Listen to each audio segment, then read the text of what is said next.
पार्वती, कुछ नहीं हुआ है, बस छोटा सा जर्क था। तुम दोबारा ट्राई करो। परिणीति सीरियल में फिलहाल हमें काफी मजेदार कहानी देखने को मिल रही है। जी हाँ, यहाँ पर हम देख रहे हैं कि भाई नीति का इस बार वार जो है पूरी तरीके से उस पर ही भारी पड़ चुका है। यहाँ पर उसे ऐसा लग रहा था कि भाई हर बार की तरह इस बार भी वो परी को बेवकूफ बना देगी, लेकिन भाई यहाँ पर हम तो देख ही रहे हैं कि भाई हमारी पार्वती मैडम यानी कि जो परी है उसका बिल्कुल बदला हुआ अंदाज इस बार देखने को मिल रहा है। जैसे कि हमें पहले दिखाया गया था कि भाई हमारी परी जो है सीधी सादी भोली वाली, हमेशा टेंशन के मारे मेरा दिल रुक गया था, पर हमारे पास और कोई ऑप्शन भी नहीं था। जैसे मैकेनिक ने मुझे सब कुछ समझाया ना डिटेल में कि ऐसा होगा, फिर ये होगा, फिर वो होगा, मैं तुरंत तेरे पास भाग के आना चाह रही थी तुझे सब कुछ इन्फॉर्म करने के लिए। उतने में नीति चिल्ला के बोली, नहीं मैं जाऊंगी, मैं बताऊंगी।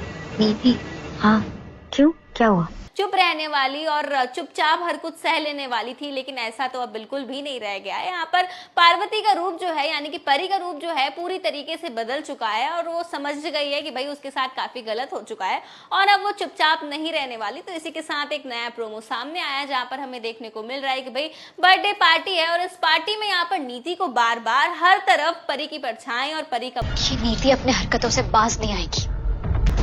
क्यों, हुआ क्या, बता ना। उसने फिर से मुझे मारने की कोशिश की मॉम। क्या? हाँ, भूत दिखाई दे रहा है और यहाँ पर भाई हमारी नीति मैडम जो है बुरी तरीके से बौखला चुकी है। परी की आत्मा को देखकर उसे ऐसा लग रहा है कि भाई परी का भूत है और वो एकदम पागल सी हो गई और हर बार बार चिल्ला रही है परी को देखकर। और इसी के साथ ये भी देखने को मिल रहा है कि भाई नीति जो है मौके का फायदा उठाते हुए पार्वती को कमरे में लॉक कर देती है और तुरंत वो राजीव और गुरविंदर को लेकर निकल जाती है पार्वती सिंघानिया के घर यानी कि परी के घर और वो यहाँ पर निकल चुकी। बस अब बहुत हो गया, बहुत कोशिश कर ली उसने मुझे रास्ते से हटाने की, लेकिन अब बारी मेरी है। अब मैं ऐसा कुछ करूंगी जिससे वो बच नहीं पाएगी। पर तू ऐसा करेगी क्या?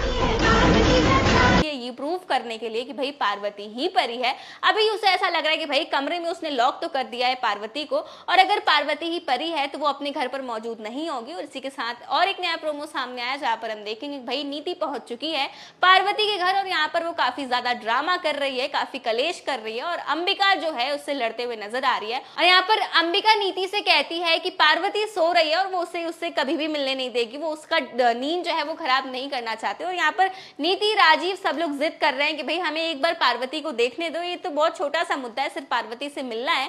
लेकिन यहाँ पर अंबिका को तो पता ही है कि पार्वती ही परी है और यहाँ पर परी अगर उस वहां पर लॉक है यानी कि, और यहाँ पर अंबिका को भी लग रहा है कि भाई पार्वती घर पर नहीं है और अगर ये लोग कमरे में चले गए और इन्हें पता चल जाएगा कि भाई पार्वती ही परी है। लेकिन यहाँ पर कैसे भी जबरदस्ती कर नीति और राजीव जो है पहुंच चुके हैं पार्वती के कमरे में। पहले तो यहाँ पार्वती उन्हें नहीं मिलती और ये बात यहाँ पर नीति प्रूफ कर देती कि देखो भाई पार्वती ही परी है। लेकिन आपको बता दें कि भाई कहानी में एक ट्विस्ट आ जाता है। जी हाँ, यहाँ पर हमारी हीरोइन यानी पार्वती मैडम की एंट्री हो जाती है और यहाँ पर पार्वती को देखकर भाई नीति मैडम काफी ज्यादा शॉक में आ जाती है और यहाँ पर पार्वती ने ये तय कर दिया है कि भाई नीति को साइकियाट्रिस्ट की जरूरत है, वो पागल हो चुकी है, उसे हर तरफ भूत दिखाई दे रहा है और यहाँ पर वो काफी कुछ ड्रामा भी करते हुए नजर आ रही है। तो इसी के साथ आने वाले एपिसोड में देखना दिलचस्प होगा कि क्या इस बार पार्वती नीति के सारे प्लान को फ्लॉप कर पाती है या नहीं।